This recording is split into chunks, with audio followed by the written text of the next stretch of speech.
महाभारत का एक ऐसा योद्धा जिसकी कहानी आज भी अधूरी है। एक ऐसा घाव जो 5,000 वर्षों से नहीं भरा। एक ऐसा नाम जिसे दुनिया श्रापित कहती है। लेकिन क्या सच में अश्वत्थामा श्रापित था या फिर उसे भविष्य के लिए सुरक्षित रखा गया था? सदियां गुजर गईं, राज्य बने, मिटे, सभ्यताएं उठीं, ढह गईं, लेकिन आज भी हिमालय की निर्जन कंदराओं में, नर्मदा के शांत घाटों पर एक छाया भटकती है। उसके शरीर से पुराने रक्त और पीप की दुर्गंध आती है। उसका घाव आज भी रिश्ता है, लेकिन मृत्यु मृत्यु उससे आज भी दूर खड़ी रहती है। महाभारत समाप्त हो चुका था। 18 दिनों का संहार थम चुका था। कुरुक्षेत्र की भूमि लाशों से भरी थी। कौरव समाप्त हो चुके थे। दुर्योधन मृत्यु के अंतिम क्षण गिन रहा था, लेकिन एक हृदय में आग अभी भी जीवित थी। वह हृदय था गुरु द्रोण के पुत्र अश्वत्थामा का। पिता को छल से मारा गया था, मित्र मृत्युशैया पर था, और क्रोध ने विवेक को जला दिया था। रात के अंधेरे में युद्ध के सभी नियम तोड़कर अश्वत्थामा ने पांडवों के शिविर पर आक्रमण कर दिया। लक्ष्य पांडव थे, लेकिन नियति ने कुछ और लिखा था। नींद में, अज्ञान में उसने पांडवों के 5 पुत्रों का वध कर दिया। सुबह जब सत्य सामने आया, द्रौपदी का विलाप दिशाओं को चीर गया। अर्जुन ने प्रतिज्ञा ली और पीछा शुरू हुआ। घिर चुका अश्वत्थामा हताश था, डरा हुआ था, और उसी भय में उसने वह अस्त्र उठा लिया जिसे उठाना भी वर्जित था।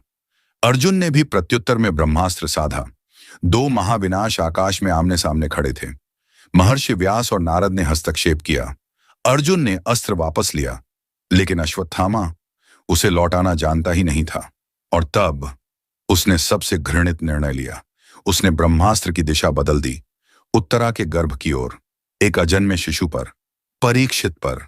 तीनों लोग कांप उठे, और तभी धर्म स्वयं वहां उपस्थित हुआ। श्री कृष्ण।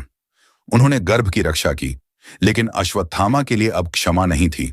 कृष्ण ने कहा, मृत्यु तेरे लिए दंड नहीं, तू जीवन से दंडित होगा। उसकी मणि छीन ली गई, मस्तक फट गया, रक्त बहने लगा, और तब वह श्राप नहीं, वह काल कोठरी सुनाई गई। तू युगों तक भटकेगा, अकेला, पीड़ा में। मृत्यु तुझे छू नहीं पाएगी। द्वापर बीता, कलयुग आया, धर्म सिकुड़ गया, अधर्म फैलता गया। अश्वत्थामा सब देखता रहा। राजाओं का पतन, धर्म का व्यापार, प्रकृति का विनाश। वह समझने लगा, कृष्ण ने उसे दंड नहीं दिया था, उसे गवाह बनाया था। असीरगढ़ के गुप्तेश्वर महादेव। एक अमावस्या की रात अश्वत्थामा टूटा हुआ बैठा था, मुक्ति मांग रहा था, और उत्तर आया, शब्दों में नहीं, बोध में। तू ज्ञान का भंडार है। तुझे इसलिए बचाया गया ताकि अंत के समय तू मार्गदर्शक बने। समय आया, संभल में जन्म हुआ, कल की। और जब अश्वत्थामा ने उन आंखों में देखा, वह कृष्ण को पहचान गया। इस बार वह योद्धा नहीं बना, वह गुरु बना। उसकी तपस्या सार्थक हुई, उसका घाव शांत हुआ, क्योंकि अंततः उसका जीवन पाप की सजा नहीं था, वह युग परिवर्तन की तैयारी था।